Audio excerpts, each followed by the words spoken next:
Hello and welcome to the Construct Cast, the place where we build ideas together. My name is James Darian and I am your host. So, for today's episode, this is our 5th episode of the Construct Cast, and I thought this would be a good time to do a bit of a get to know your host episode. So, today's a little bit less serious, it's a little bit less of a dialogue and more of letting everyone get to know me a little bit better.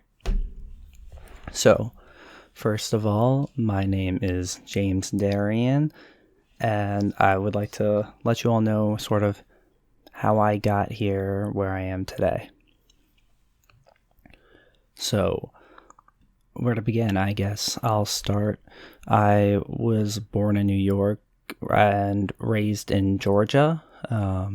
I've traveled a lot across the US as a kid, and doing that gave me a bit of a almost outsider's perspective from many different regions, because when I grew up in Georgia, I was from elementary school through high school graduation, I was always considered the Yankee in my school. So no matter how much time I spent there, I always had that bit of an ostracization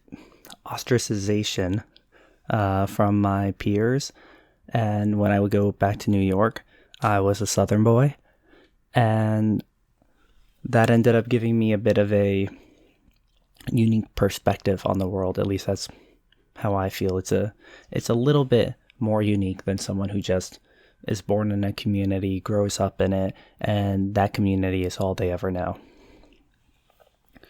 This experience has led to me being what I like to call a bit of the ultimate devil's advocate. I like to have conversations. I like to learn about people, learn about what makes them culturally different from me, what makes people sort of tick, what gives them the things that make them them. I like to see all these aspects of the way people are and the way they think of the world. So you can already see why this sort of frame of mind got me interested in starting this locals community, the Commutation Construct community, where we are coming together to trade ideas and build something better together, build an understanding together. That's the entire theme we've got going here. And that helps really give people an idea of where I'm coming from. Some people may ask why I have waited until locals started to do all this, and why I wouldn't do this on Twitter at all, Parler, or Facebook. And, well, to be honest, I didn't even know about Parler until I was already on here, so that one, I may actually make an account there soon. I'm trying to not overwhelm myself with social media, because I find myself on there wasting time far too often. So I do like that aspect of locals, that it's very community feeling and less of a social media blitzstorm feeling thing. And I didn't really do this on YouTube or on Facebook, because quite frankly, when I would have conversations there, they would always immediately become toxic. Something that people may not know about me is, or things that people who are closer to me will know, is that when I was in college, a lot of my friends tended to be international students.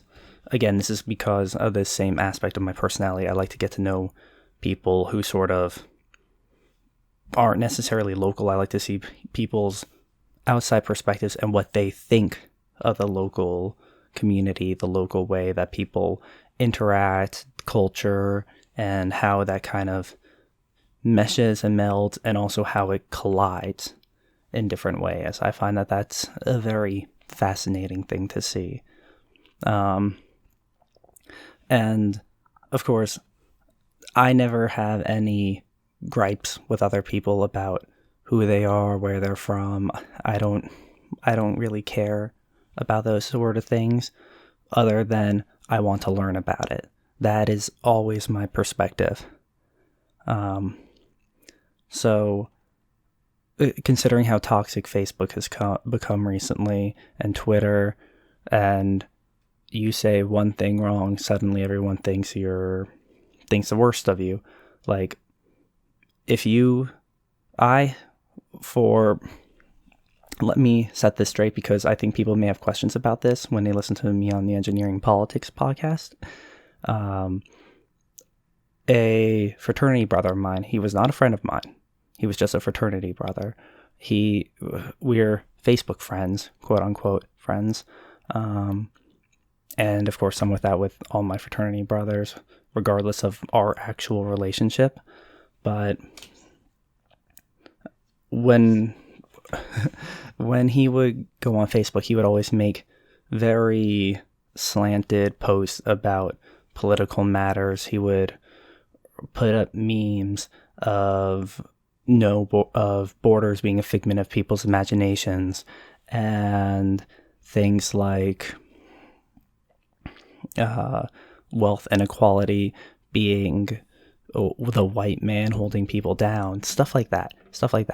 And for me, going in and saying that, well, even animals have their own territories, humans just kind of have escalated that to a societal level. Me saying something along those lines would get a visceral reaction. Me saying, hey, you're all just sort of showboating about the black community, but first off, none of you people are black who are posting about this. And if you want to make a difference, I will join you in a joint venture to start a charity to go and help inner city communities, poor neighborhoods, and yes, that would probably end up helping some black people, because poor black people tend to be in inner cities, but poor people of every race do.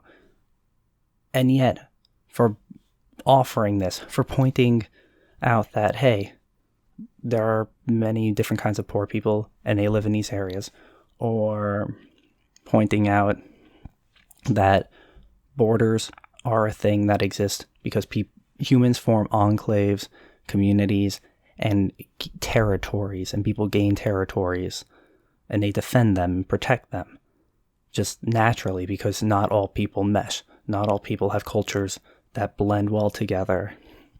And even if they could communicate, people want to maintain their own culture, which leads to a bit of a self-segregation in many ways, even if you don't have formal borders.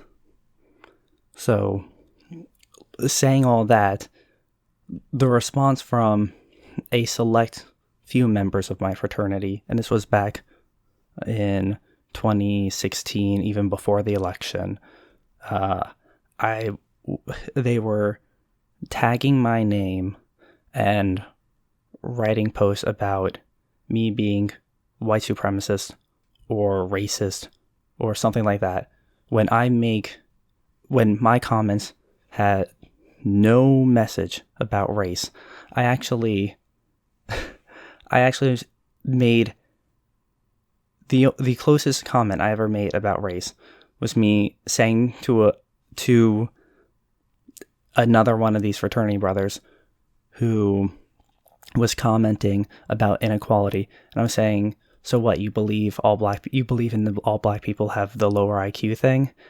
And he blatantly responded by saying, just because black people have a lower IQ doesn't mean you get to, like, control them. I was like, I did not say that they do. But you're saying that you believe all black people have a lower IQ than white people, and that is why they have inequality and they're not successful. And yet you're the one making these broad claims and then saying that I'm the bad guy, essentially. That experience really affected me a lot. And I think other people could kind of understand that how people you think, not necessarily that you're close to, but that will know you well enough, will go and first off make all of these absurd claims. At least as I see it, a lot of their claims seem to be either absurd or they seem to, in many ways, mirror racist claims from like hardcore white supremacist races. And me sort of being, hey, I want everyone to be able to talk and communicate, and I want to be able to overcome these hurdles. I want people across cultures and communities to be able to communicate, essentially, and be able to get that, hey, my perspective isn't the only perspective. I want to be able to have a way where I can maybe not fully grasp the way everyone else sees the world, but I can get a bit of an understanding of how they do it. I can maybe live a day in another man's shoes. That's kind of my my philosophy, really. I mean, and maybe other people won't agree with this, but I think being able to have an understanding that there are other perspectives outside of your own, and being able to have some comprehension of what those perspectives are, that's really important to me. And whenever I brought that up on any other social media, which it was only ever Facebook, to be quite frank, I already knew what Twitter was before I even bothered trying with that. But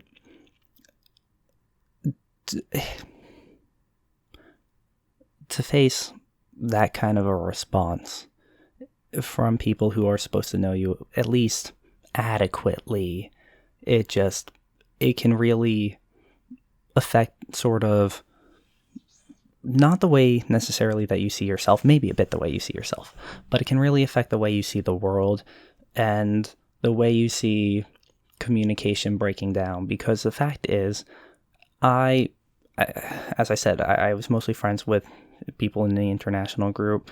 My girlfriend in college was a international student, and that's because I'm always just trying to grow and learn from people from all different communities, and that is just so fascinating to me.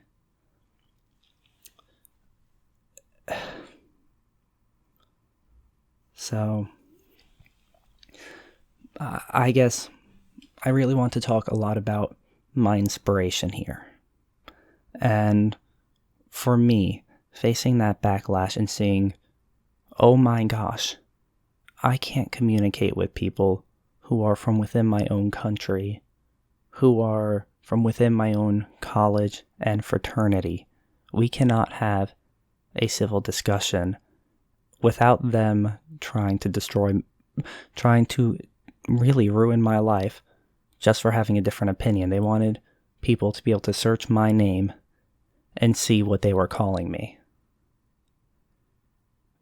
That's why I believe they tagged me, and oh man, that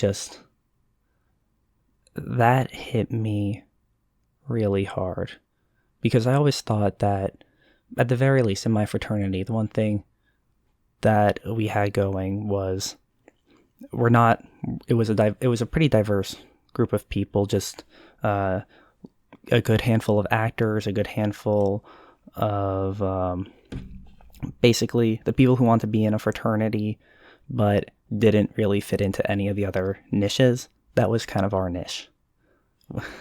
As positive or negative as that may sound, we were just always, we were people who had a broad spectrum of opinions and thoughts and ideas and backgrounds. So I thought that was one of the reasons why I joined, because it seemed like, hey, here's a bunch of different people who know they're different and are coming together, maybe not despite their difference, maybe even because they're different. And I thought this would be such a great place to be able to build conversation, build an education, and a real way to just socially understand all these different kinds of communities. And in the end, it became a dangerous place for me, purely because I didn't approach any of these politics in the same way as a few of the other members, at least some of the more politically active members on the left side of things. This is also why I was very excited when Kevin from Engineering Politics, and please everyone do check out his channel if you haven't checked it out yet. It is a wonderful channel. But that's why when he came to me and he asked me for a topic, and we both sort of threw out some stuff about linguistics, I pushed a little hard for that one, and that was when we settled on. And I think it really is an important topic, even if I'm a bit still rookie at this stuff, at this podcasting stuff. I think I did an okay job of explaining my points. He did a great job of summarizing some of my stuff and bringing up his own points. So it was a really positive and productive conversation. I hope you all check it out. But that's a little bit about kind of my own motivations and a lot of stuff that's been driving me to this point. Now, I guess I should tell you a little bit about me aside from this. So I'm in my mid-20s. I think it. Well, I'm white. I wouldn't be attacked in the way I was if I wasn't. Otherwise, I'd be called an Oreo or Uncle Tom. But actually, I don't know what slurs they use for Asians who would go against the mold, but I'm sure there's one for them too. And that's kind of a joke, because one of the people who I actually would have considered myself friends from there would always talk about how the fact that he would always say, "Oh, I've been an Oreo all my life." I'm just like, I feel bad that you have to say that, or that you feel like you have to say that. But it's so very nuanced and interesting, these things. But yeah, so white, upper mid-20s, and I recently got my MBA, graduated into a pandemic, and that was the best timing ever. I'm sure everyone can agree that, man, I just graduated into the absolute best market to be job hunting in. But that's a little bit of a self jab. But yeah, I mean, I'm a guy who I'll make jokes about myself. I like to have fun, and I'm very serious and thoughtful about things. I like to try to take my time to think through my ideas, but I'm trying to get faster for this podcast, of course. That way I don't have all the blank spots I had back in my episode 1. That's why I didn't do an introduction of myself in episode 1. But I still like to do these very free form, free flow of thought, and I'm sure all of you can tell that. But yeah. Anyhow, I'm a youngest sibling. Youngest of 3, so I've got that going for me. I suppose that's also another reason why I've always looked at things from other people's perspectives, because I've been, you get to learn, when you're the youngest, you get to learn from the mistakes of the oldest, and even still, you're going to make your own mistakes. I make plenty. I make them all the time. But I always think, hey, that's just kind of a part of the growth, a part of the journey. And well, being here, I'm not sure really how much you guys would care to learn about me. If you guys want me to post more personal stuff, just leave comments and I can talk about some other like day-to-day activities, and maybe I'll make more casual posts more often on the channel. But anyhow, I do keto for anyone who's interested in that. If for anyone who has allergies, I highly recommend this diet. Within 3 days of starting, my allergies almost all but disappeared. I still have some issues around cats sometimes, or when the pollen's really, really high. But for the most part, it, like 90% of my allergies are, if not gone, just filtered, I suppose you could say. It's like I've got a filter on my body's immune system, so I don't have to deal with the allergies as much anymore. That's a little fun fact that I thought would be good for you. But so my background is in computer science, and I tried to do a philosophy undergraduate, but my parents said if I'm not going to law school, I'm not allowed to do that. So I had to, unfortunately, give up on philosophy. And I did have, but I had some fun with that. I did end up doing computer science because I was honestly terrible with computers, and I thought it'd be great to learn. It was. Did I learn enough to really become super successful with that in my job? Did I see a future career in that? After about 6 months of working one, not really. I saw my talents more aligned towards entrepreneurship and going more from a business angle. And still, I've always had this philosophical side of myself where I wanted to go and make things happen, make ideas grow. So again, I guess everything comes back to this idea of me wanting to just learn, create a place of learning, and sharing that with people.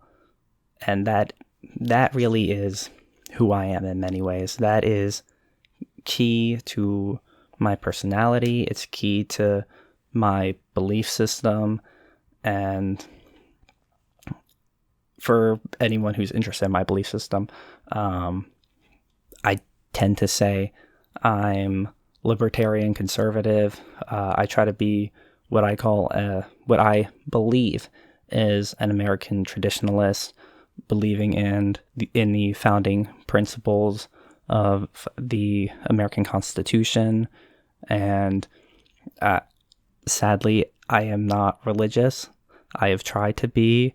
I even ended up getting mixed up in a cult once, and I found it fascinating to learn how those people saw things. It never appealed to me, but again, that's just me kind of seeing something and thinking, oh, here is a wonderful case study for me to learn from. So I'll go to whatever ends I think are necessary to get a bit of a nuanced education on the different ways that people see things. And maybe you'll all think that's a little crazy, but that's just kind of,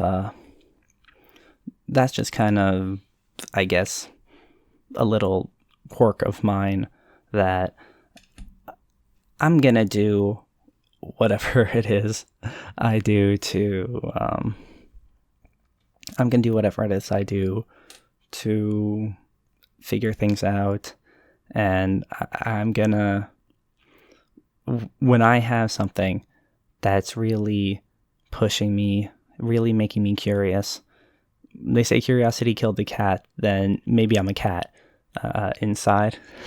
Maybe that's my spirit animal, but I'm gonna try to find a way to satiate that And right now, I think I believe that even for a long time, creating a community here will be able to do that and more. I think I hope that I will be able to help other people better understand themselves and their own beliefs. And I hope that we can refine our beliefs together, maybe advance them, grow them. I know that not only have my beliefs changed, my principles have changed dramatically over the past few years. I had never held a gun by the time I graduated college, and not so long after, I was working for a military company, and I was joining them in training some people in the Air Force, and one thing we would do is we would race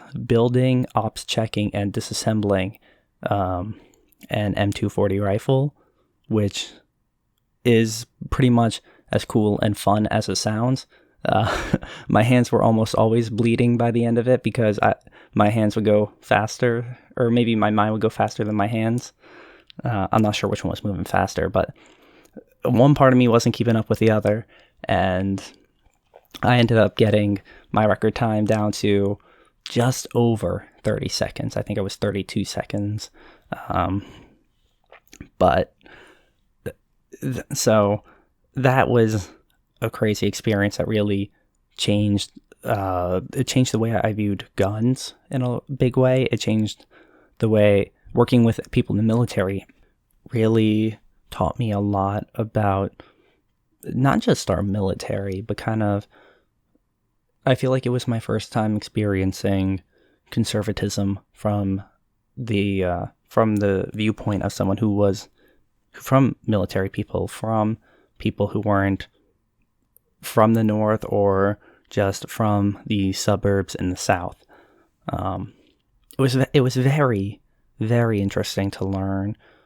Just like how if you talk to many people who have Confederate flags, they don't see it as a symbol against the Union of the United States.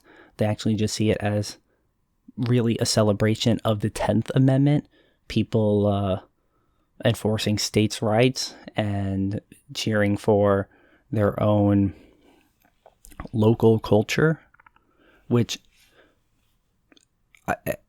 it helps me understand that sense of Southern pride. It was something that I didn't get at all until I was in high school and had friends who had I had a friend in high school who had a Confederate flag, and that was another one of those times where it's just like I always saw any kind of Confederacy support as just like redneck hillbilly stuff. And then I met this upstanding guy, and he gave me the whole laydown about, we believe in states' rights. We believe in individualism. This isn't about fighting the Union. This is about what we believe locally and what we believe the Union originally stood for. Maybe saying originally isn't the right word, but it was expressed to me in sort of almost a patriotic way, which was just very eye-opening for me. It was something I had never even considered before. So that's what I'm talking about with all these changing principles and ideals. And I always keep myself open to not just being wrong and not just being a little bit wrong, but I keep myself open to having parts of my worldview almost entirely flipped overnight or with a single conversation. That is the way that I try to approach things. That is something that makes James. And I'm happy to be here with you all. I'm happy to be working on growing this community with you all. And I hope that this has helped you all get to know me a little bit better. I hope it helped you kind of understand my perspective of why I'm doing this, what is important to me with this, and why I care so much about having these conversations, and why I hope you will all join me in these conversations. That's why I'm always asking for comments under any of my posts, any of my podcasts. I want this to be a dialogue, and I hope it will be. All right. Thanks, everyone. I'll talk to you later.